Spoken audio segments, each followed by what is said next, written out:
You really got to enjoy like the everyday, the really little moments, the kind of quiet joys of it all, because that's essentially what life is made of. It's made of the memories and the moments. So many people just put up all these walls, like how they can't do it now, or it's not possible for them, or they're never going to be at this point. Failure is such a interesting word to use because there's this Italian quote or motto, which is whether you either win or you learn, right? There's no such thing as failure. Welcome to Before We Get There, the podcast where we explore people's journeys, how they got to where they are, what keeps them pushing forward, and where they eventually want to get to. I'm your host, Nicholas Braman, and today I'm joined by Isabella Liu. Bella is a serial entrepreneur, speaker, and podcaster. She has over a decade of experience as a marketer, business strategist, and coach. She's worked across industries like health and wellness, creative spaces, and tech. We discussed her varied career with over 50 jobs, the many businesses she's founded, and how that affects her feelings on failure, what drives her to keep pushing herself forward, and much more. Enjoy the show. Hi, Bella. Thanks so much for being with me here today. Hi, Nick. Thanks so much for having me. It's a pleasure. It's great to see you.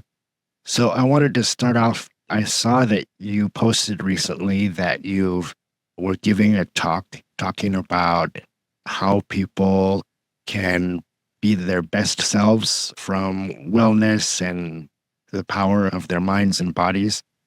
That sounds like a really exciting topic. Can you share what that was about? Yeah, definitely. I've really been enjoying speaking more actually this year. It was one of my goals at the start of the year, and I was like, yeah, let's see what we can do. And in the last month alone, I think I've done about 7 talks. So that's been really awesome. And what my big mission and goal is around letting people know that they already are enough, that everything that they're going through is part of the journey, and the ability for us to heal and the magic of being alive and being the deliberate creator of our lives. There is so much beauty to how much we're able to create and how powerful we are as beings. And that really leans into every single aspect of our lives. Like it affects the 4 topics I talk about a lot are business, spirituality, relationships, and finance. And I believe it's all so interconnected. The way we look at what we're able to achieve affects how much money we make, which affects the quality of our relationships and how our business and our career is impacted as well. So I think it's a really beautiful motto of my business is about the more we are safe in ourselves, the more love and positivity and light we bring to the world around us as well, and how we treat everyone else with kindness, respect, love, and understanding. So that's a really beautiful way of looking at things. Is that a topic that you talk about often, or is it just a theme that runs through some of the work that you do? Yeah. So I started coaching about 10 plus years ago. And at that time, I remember I was waking up every morning just feeling so passionate and enthusiastic to be alive. And I was like, how do I help more people feel like this? I need everyone to feel like this because it's like this amazing feeling. And I wanted to bring that to as many people as possible. And I found that through one-on-one coaching and speaking and mentoring and all these kind of programs and workshops. But my big vision goal is that this sort of work and this sort of understanding is really accessible to everyone at every level of socioeconomic factors, and really accessible to, realizing like how much of our lives we are really able to create. It really underpins everything I do, even though I have a really big range of the work I do. I run events, I run retreats. I'm currently, involved in quite a few businesses as well, more in the creative and arts industries and spaces, but it's just fun. Like I find that life should be fun and it should be enjoyable. Like you should really be enjoying the whole process along the way. It's not just about those end goals. It's not just about achieving the next milestone, because like life is actually happening while all of that is going on. You really got to enjoy like the everyday, the really little moments, the kind of quiet joys of it all, because that's essentially what life is made of. It's made of the memories and the moments. I'm really big on taking anyone just back to the grounded, calm, rootedness of like how your day to day really is. Yeah, I love that. And it's something that I think a lot of us are working on. And I think I'm fairly good at taking that kind of long-term perspective. So I'm trying to get, for example, some of my family members to get more into that mindset as well. Do you think that kind of outlook comes from experience, or is it something that you've been able to maybe comes from your personality more, or how you look at the world? Yeah, I think it's come from so many things. And I myself have had a lot of really difficult moments and really difficult periods. But what has led me through is a lot of faith that things will be okay, that things will work themselves out, that like I've always just really held myself. A big part of my wellness kind of philosophy is that we are never alone because our body holds us and our body has us in anything that we do. There's so much going on that we really take for granted, right? All the microorganisms and the billions of cells that are just doing their thing and healing us. And our immune system is just improving all the time. And we're going through iterations of ourselves, like every 7 years, all of our cells regenerate. It's amazing. So much is happening and we don't really give that credit because we don't see it. And I think just a lot of it has been gratitude and a lot of it has been all the things that have happened. I really work on my resilience and my grit. So like when bad things happen, I always try and see like, how can this be beneficial for me? What can I learn from this? And after a while, like it became just very default behavior. I was able to, when something like not great happens, I'm able to really see the benefit of it. And when bad things do happen, I'm also really big on embracing that and being like, okay, I feel sadness because I can. I feel anger because I'm passionate. Like I'm not trying to run away from my emotions. I'm not trying to say, oh, I'm always positive. I'm always going to be positive, and that's what life is. Like that's not healthy either. But when things don't go to plan, it's like just really accepting and sitting in those feelings and letting that just be with you and being like, yeah, I don't feel great right now. And that's okay. I don't need to feel great all the time. I don't need to put so much pressure on myself to be this perfect version of me because that doesn't exist. And like it all connects. So it might feel like I'm saying a lot of different things, but it's like about being authentic to yourself because that is actually the most healing space you can be for everyone else around you. Even though you think, oh, but I need to fit in or I need to be liked. Like when you show up exactly as you are, that is when people will feel like they can show up exactly as they are. And that's how the whole world will heal. Like it's every component of us connects in a way that's really beautiful, but only if you are willing and brave enough to really show up as you and allow yourself to find like that love from within that you give to yourself and you don't need from other people, from that external validation, from things you achieve or money you have or all those external, because that's never going to end. If it's always outside, it's always going to be outside. No matter how much you achieve, there's always more you can achieve. I have friends who make millions of dollars doing content or whatever it is, and or businesses, and they're still going for that next milestone. It will never end if you start there. It will always kind of keep being this lack mentality. Whereas if you start in this abundance and you're already grateful for all the things you have in your life, there is just so much more that can come in and that feels beautiful to receive. And you allow all the space for just like amazing things to happen for you. And it really is all happening for you, not to you. Yeah, I really like that. You always hear the parables or stories about some of the most unhappy people in the world are the ones you'd think would be happy because they have successful careers or they have plenty of money in the bank. But it all starts with being happy with yourself and who you are and what you're doing. And then having the success on top of that will make you feel fulfilled and feel successful. But without having that baseline acceptance of yourself and positive view of who you are and what you're doing in the world, I think all the money in the world is not going to be able to buy that for you. And there's definitely a number where it really does help to have everything sorted, to feel really stable and bills coming up and all of that. But there is a point where it starts deflecting and then you get to a point that feels very empty. It's like money up to a certain point is you just buy more kind of useless crap. Like it doesn't help as much. You're starting to spend frivolously, or you're making silly expenses and like spending a lot of money on things that you don't really care about. They're more material.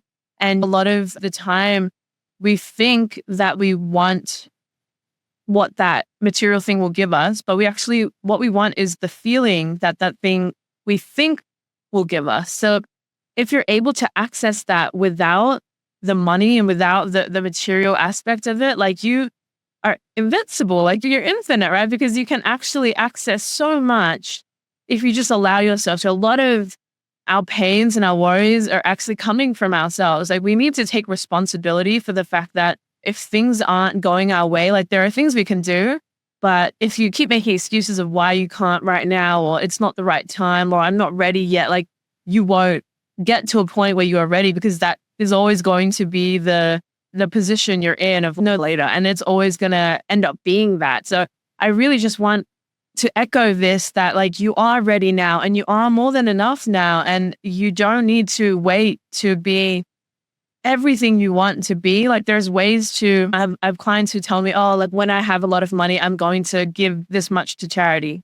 But in your current life, like how are you giving? Maybe it's your time, maybe it's volunteering like a couple hours a week. There are ways that you can do the same thing that you think you want to do later when you're this type of person. You can embody that and you can find ways of making that version of yourself a reality right now. And I think when you live in alignment with the values that you believe that you are, everything really does click in and come into play, because you're already living as that person. You're already living as that higher self, as that future self that you want to be. And then everything comes, it's all happening at the same time. It's like in the quantum, like it gets a bit complicated sometimes, but it's really just, it's all happening already. Life is meant to be there for you. Every decision, every thought, every vision you have for yourself is already within reach, but you need to believe that it is. That's such a big part of the equation, is like actually believing that it's possible. So many people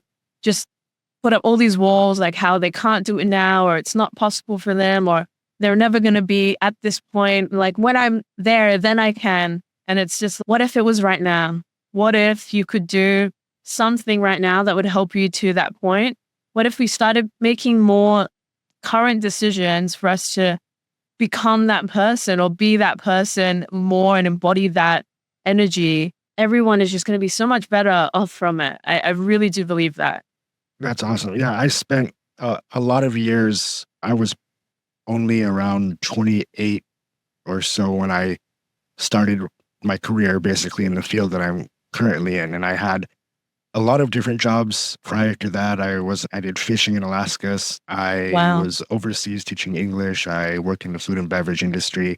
So I thought I had one of the pretty interesting work background, but then I look at some of the things that you've done and wow, it's even more extreme than me. So can you share more about, you mentioned that you had 50 jobs before you were 22. So what's the story of how that came about? Yeah, no, first of all, I want to acknowledge all of your experiences. And I think everyone, like I talk to a lot of people who think they're behind or they're ahead, all of these things. And if actually you have all these beautiful experiences that make you and make connect with the people you do, and that's really special. And I've had experiences, but I'm really big on there's no hierarchy. It's just I did what felt right for me at the time. You did what felt right for you at the time. And that's all really beautiful in its own. And yeah, as you mentioned, I've had so many jobs, and basically that's because I started working around 13, 14. One of my first jobs was like as a tutor to like year 5, year 6 students. And throughout around 14 to 22, so a good 8 years, I was working like 4 or 5 jobs at a time. And most of them were like pretty chill. Like I wasn't working that much, and I enjoyed work anyway. So even if I was working, I actually loved it. I remember my first day back from work, and my parents were like, wait till you work and you'll understand the value of $1. That's what they said to me. And I came back and they're like, oh, how was it? And I was like, oh my gosh, can you believe it? You can get paid to learn. I was like, why was I learning all this time for free? Like, I was seriously so excited because I loved learning, and I still love learning. I loved the behind the scenes. I was so curious about how things work. That's how I ended up working backstage. I ended up working in television because I was like, how does this all come together? Things, but it's like, how does this? So many people are involved in making something happen. More recently, I've worked at a few concerts in Sydney, so like the Taylor Swift concert, a Coldplay, Pink, stuff like that. And it's just amazing how they'll have 80,000 people attending and there's 20,000 people working behind the scenes. It's crazy, right? There's so much happening just to make something.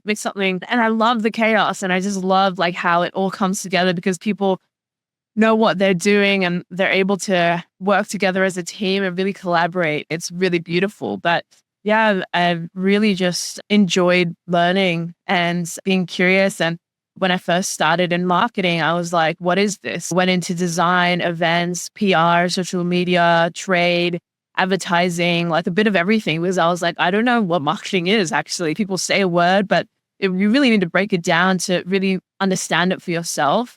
And through that journey, I was able to be like, okay, I liked this part of that. I didn't like this part of that. And then reflected enough that I could make my own decisions from a place of, I actually know myself. I'm not just saying things because I heard something somewhere or someone told me to do that, or like my parents want me to do this. I actually really felt like I knew myself. And that was a big insecurity I had actually as a high school student. I was like, I don't feel like I know who I am. I don't feel like I have opinions on things. I remember feeling this in like year 7 or 8.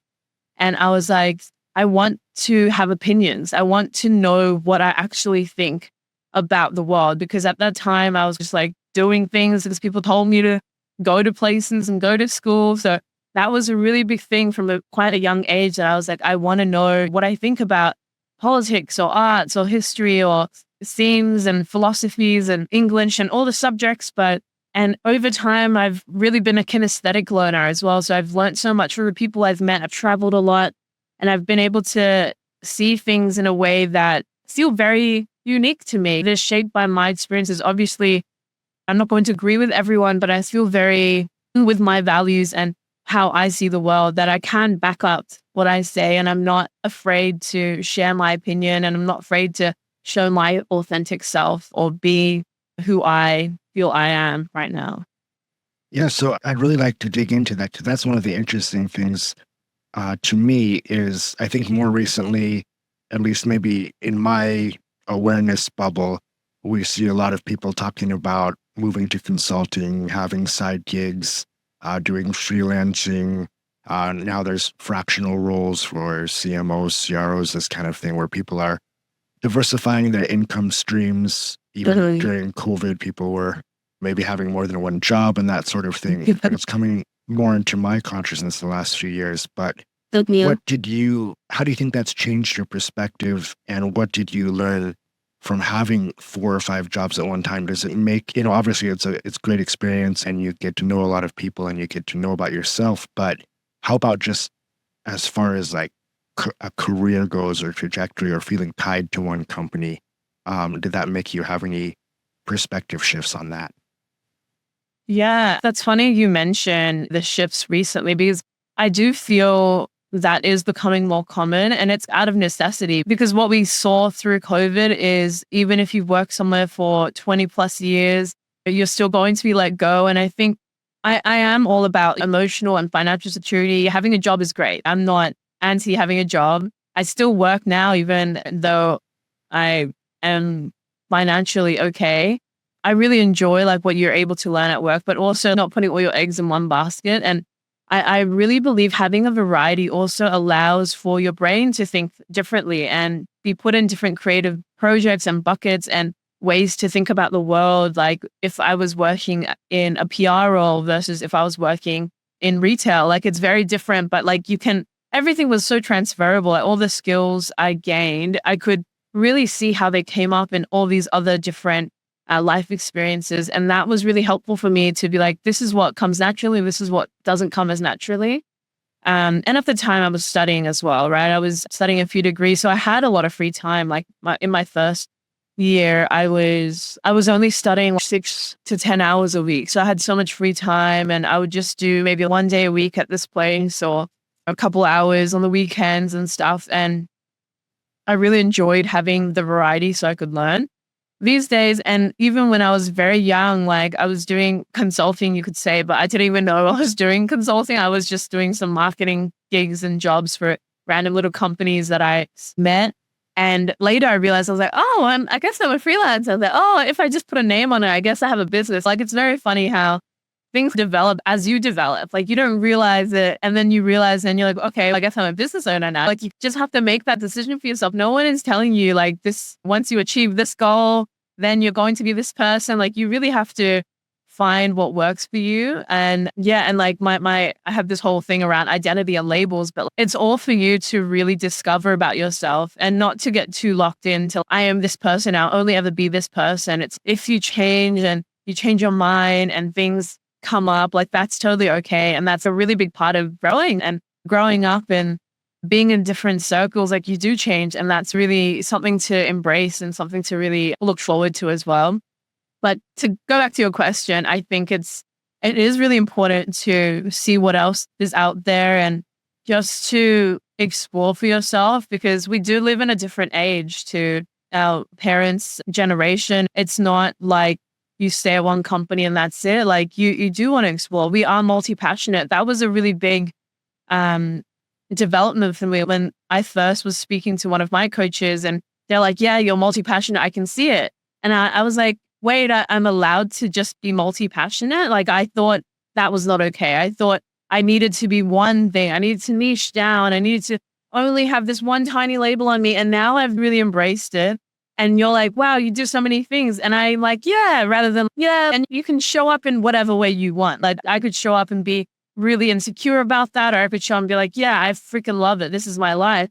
And it makes a difference. It's all up to you to really decide how you want to represent yourself, to show who you are. Like it's the same thing, but you're deciding and you're creating this life because you are the deliberate creator of your life. Act like it. Yeah. So that's one thing that's interesting to me. I've always had a bit of a challenge with the advice that many people give to follow your passion, because I went through that whole period as a young adult, starting my work life. And even until today, I wouldn't say that I have a singular passion or mission that I've found. I like being good at what I do. I like creating interesting things, cool things. I like working, collaborating with fantastic coworkers and partners and all that sort of thing. But for me personally, I don't have a very niche topic or area of expertise that I feel is like my passion. Do you think throughout all this vast experience you've had, is there a common thread through it, or has it been exploring the possibilities of what's out there? I think the common thread would be who I am at the time and what my values are, and like alignment with those values. And then 100% the latter, which is just exploring what's out there, because I'm really big on this idea that we do change, like who we are, what we're passionate about. Once you start doing something, you get really good at it. You're like, hey, I feel good about this. Maybe you want to offload some work, or you want to create something that's more sustainable, and then you move on. You move on to a new project. Like we are moving, like people are alive. We can't be expected to do the same exact thing for year after year after year and not get bored of it. I think that's quite just unlikely, and it's a lot to expect from someone. Like we are constantly going through different shifts. We meet different people. We go into different relationships. Move different countries. Of course, we're going to change. And I think you can't expect someone to be the exact same person they were 5 or 10 years ago. And who really wants that?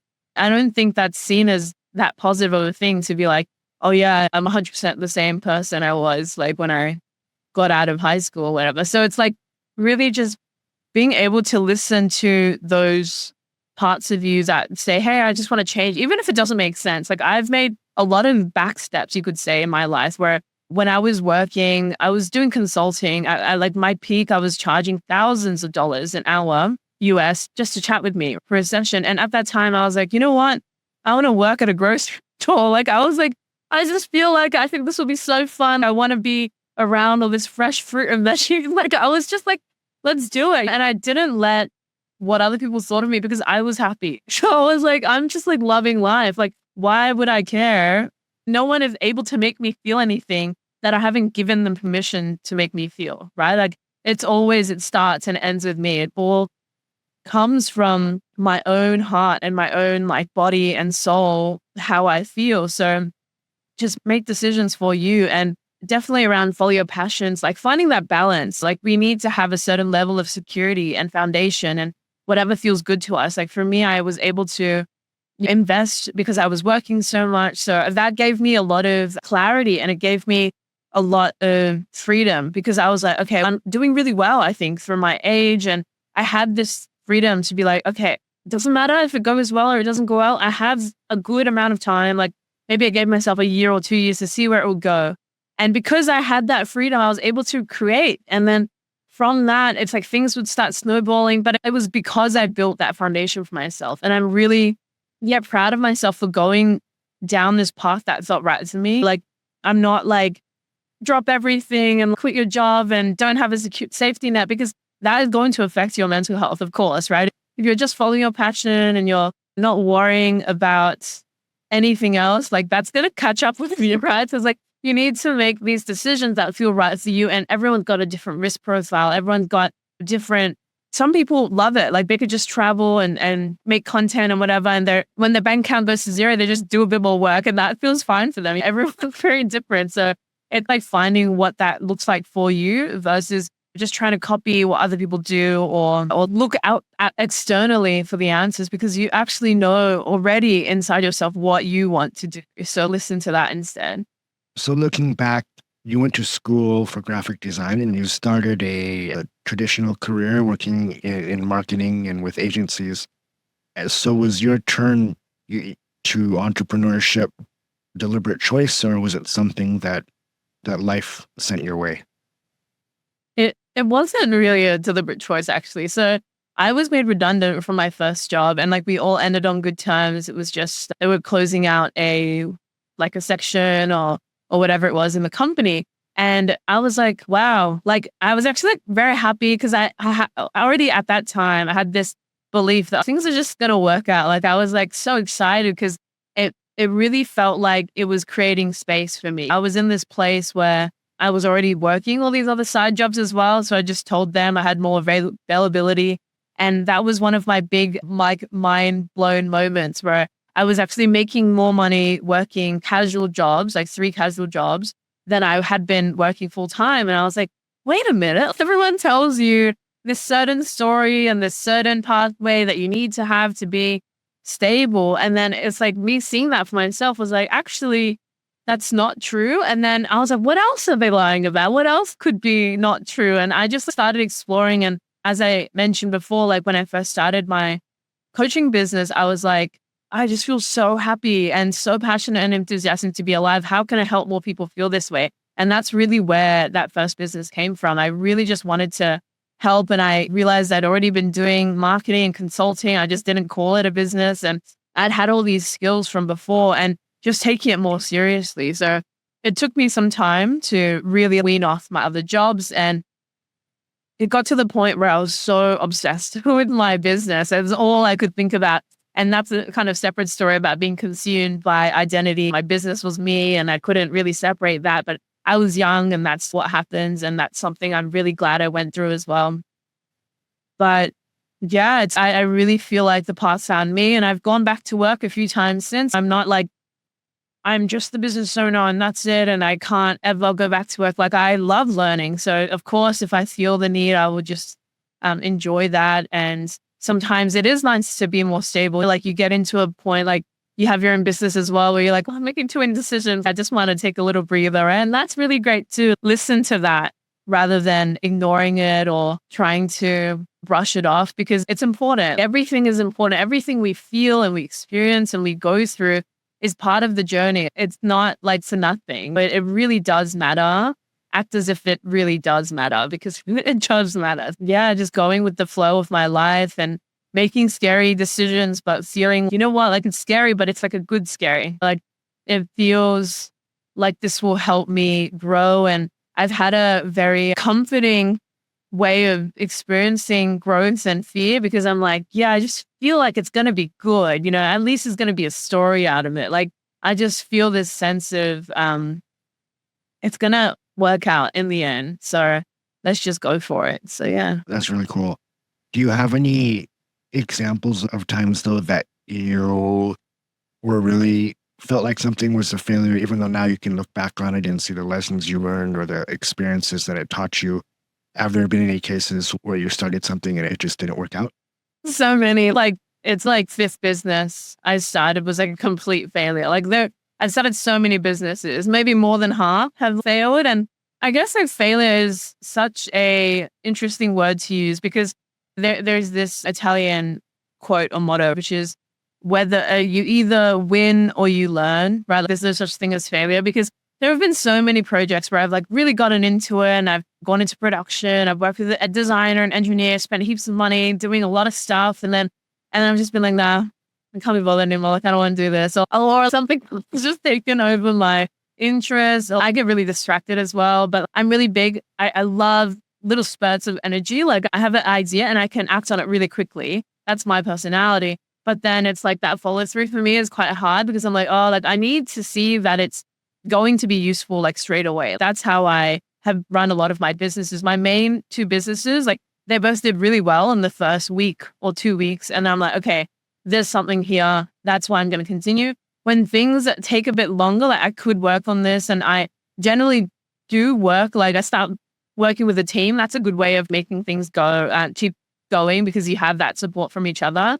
But yeah, there have been heaps of times where I'm like, there have been co-founder squabbles. There have been money issues. There have been just like my lack of interest, like so many failed businesses. But I also do feel like at the time, that's what feels right to let go and you can still come back to it. Like it's not really a failure. It's more just a redirection. And you only have so much time. So you really do have to make the decision of how you want to spend that time. And you do need to set priorities. Like you can't do everything as much as I've tried and I've done a lot at the same time. Like it does start taking a toll and you realize that. And I'm very big on taking action straight away. So if I feel something's off, I don't wait until it becomes an issue. I'm like, really, okay, let's do something right now. It feels a bit off.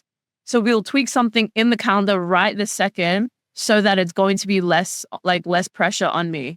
Because I'm not going to wait until I feel sick and tired and in pain for me to take action. Like it's important that I listen to my body, I listen to my heart, my mind, my soul, all of that right now, like when it comes up the first time. So I think that's been a big part of my process as well as the constant iterations and really checking with myself constantly as well. So like I do a values worksheet all the time where I'm like, okay, where am I at now? Like what's important to me? I journal a lot. I reflect a lot on how things are going. And I don't let other people tell me what to do. I take in people's info and advice, but I always make my own decisions. And I'm really clear on that because it's my life. I'm going to be the one that lives with it, not them, right? So I've got to do what's right for me. Yeah. And during those moments where you decided to move on from something, were you able to detach and take the perspective that you just talked about, how this is the right thing to do for you? Or was it painful and did it feel like failure in the moment?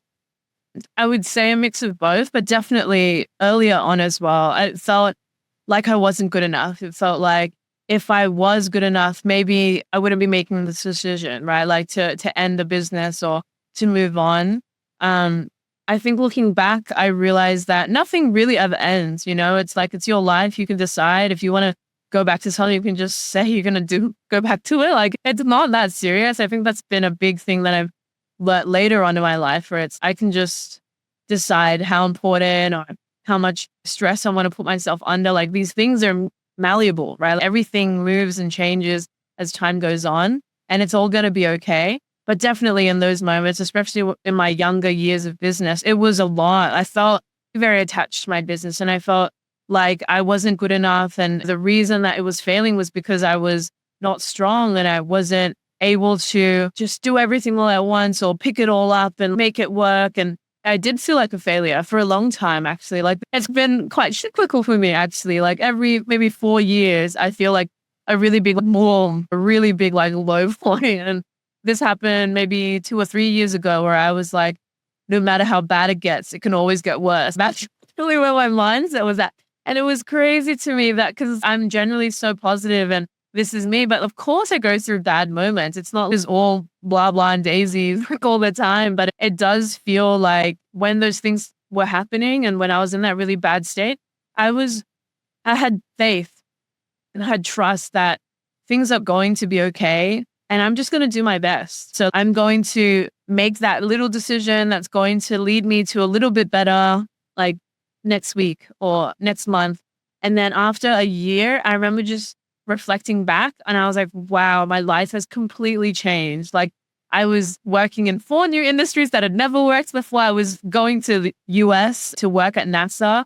And I was like, who am I? This is so cool. Like I would have just never known any of that would be possible. And I'm so grateful for all the friends I had around me. Like I was able to get a great job at the time, even though I was not like 100%. I felt like I interview well and stuff like that. So it's like always being grateful for the positives and still like allowing that negativity to just like, hey, it sucks right now. That's fine. Like it's just part of life. And then, yeah, just like letting what is be and not having to change it or be really like mean to yourself and critical. It's like self-compassion is so important to just like allowing your feelings to feel safe so that you can,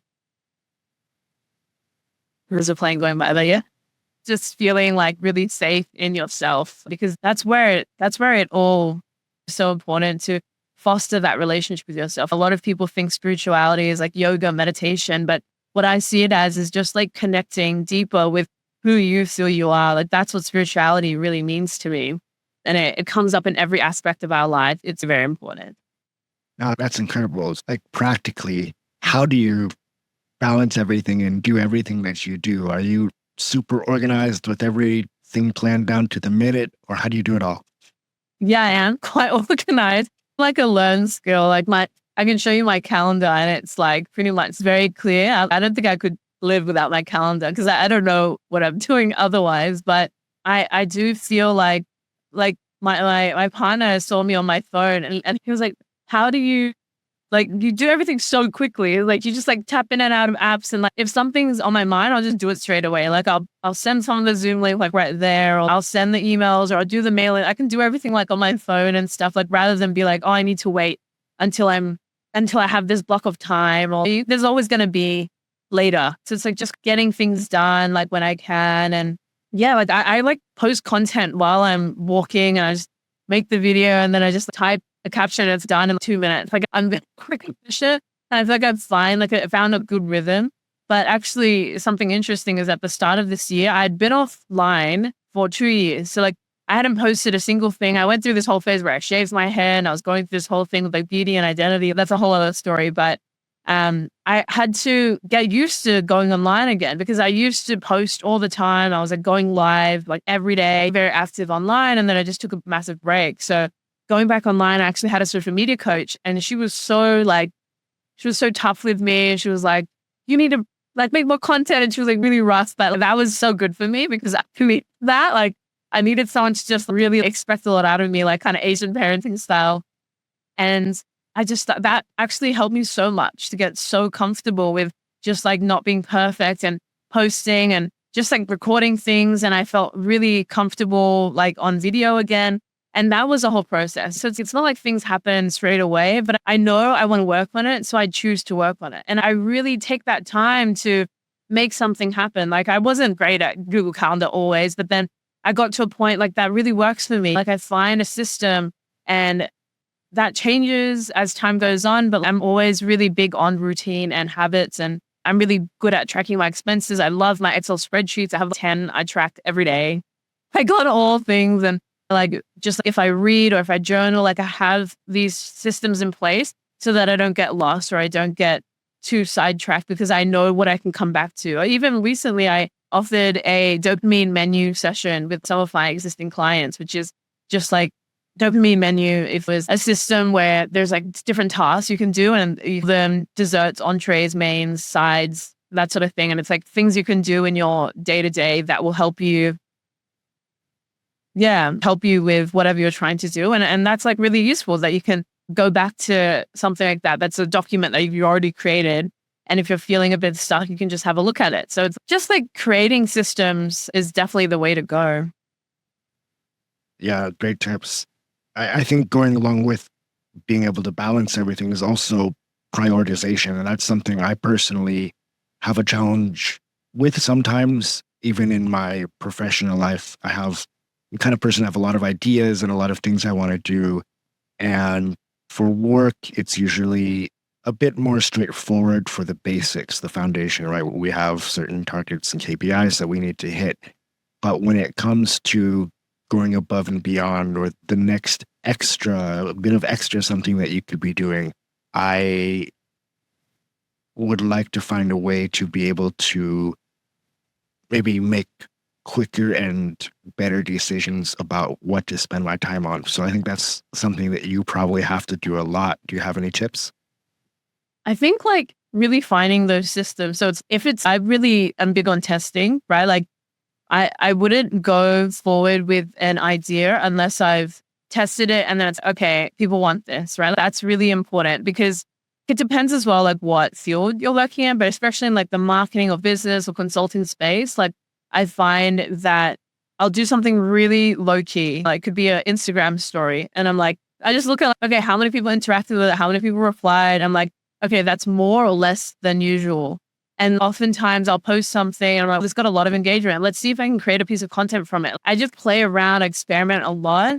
And I'm really big on like min-maxing. So like doing the least amount of work possible to see if something is effective or efficient and then going from there. So even in work as well. So if we're working on a project, you can put feelers out or you can send an expression of interest email or see if someone is looking to engage, or you can create email templates or a bit of a system for like how you would do this in the future for like things you learned from a previous project. Like there's a lot of ways that you can improve, but I think it's just about considering it and then like always about coming back to the present, because when we think too much outside of ourselves, that's when you're not really doing it. You're just stressing. You're just like in your head, or you're thinking too much about the past or too much about the future. But like when you're currently right now in the now, that's when you can do stuff, right? And like just getting more used to like getting little things done, and like you just every single second, every single task really compounds. So it's just doing one or two little things here and there.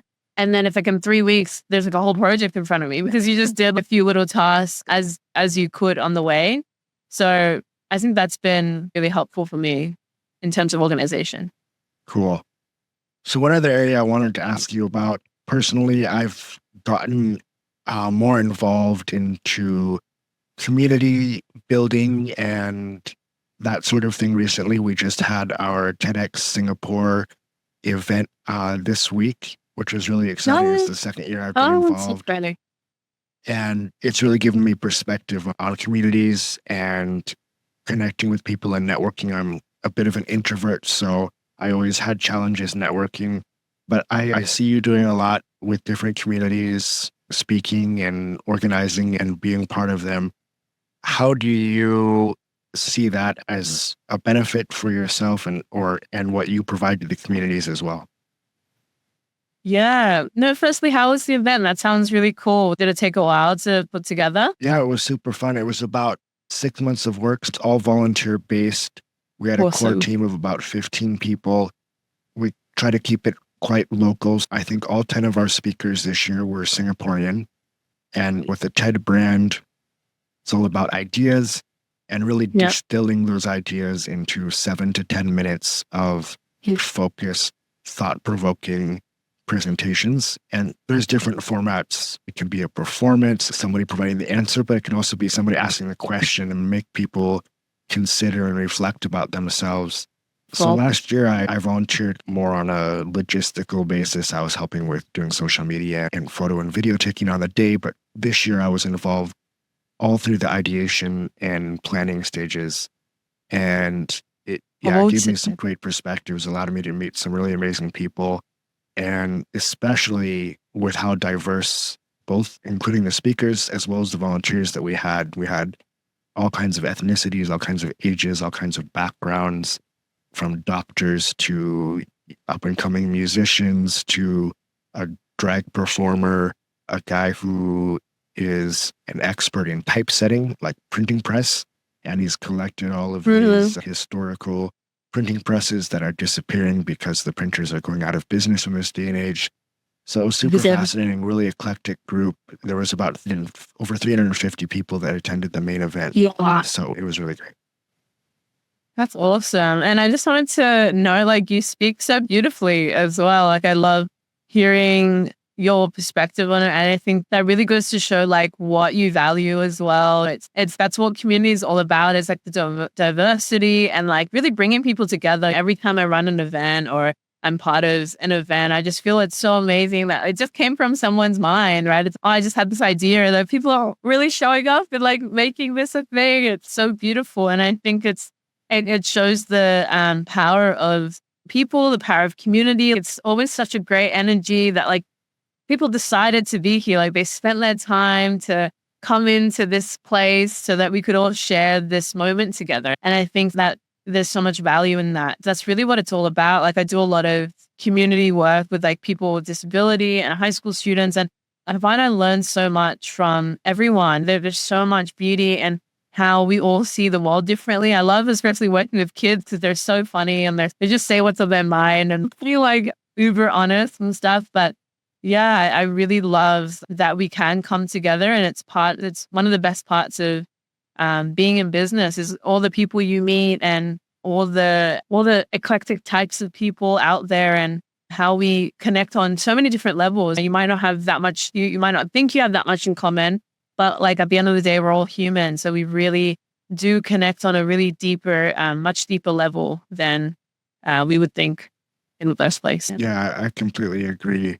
And that's part of the reason I started this podcast is because I think we all have so much more in common than we realize. We all have a lot of the same struggles, the same fears, the same challenges. And I think it's really great to hear that other people that are successful look very successful from the outside. And when you get to know as people, as you said, we're all people. We're all very similar.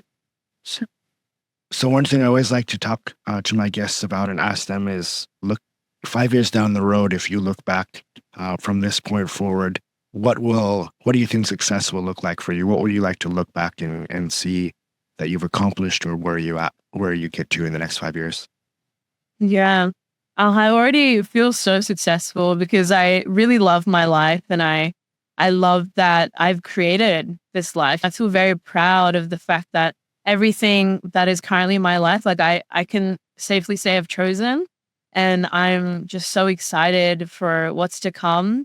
And every year feels so different. So I'm like, who knows what will happen in sort of 5 years? But we've spoken about this separately, but I'm actually like currently pregnant. So definitely that whole journey unfolding, and it's my first child. So yeah, thank you. So I know so much is going to change, and definitely seeing the little guy grow up, that's going to be so cool. And I think there's going to be so many beautiful moments in that. So I think that was actually a really big shift for me, is like, wow, like there's life in me, and it really changed a lot of things. My maternal instincts definitely kicked in as well. That's going to be a really beautiful journey that I'm so looking forward to. Awesome. Yeah, my little girl is just over 2 years old, and it's been becoming a father has been one of the best things that's ever happened to me in my life. So I'm sure that you're going to enjoy it and learn a lot from it as well. Great. It was wonderful to talk to you today. Thank you for sharing everything that you did.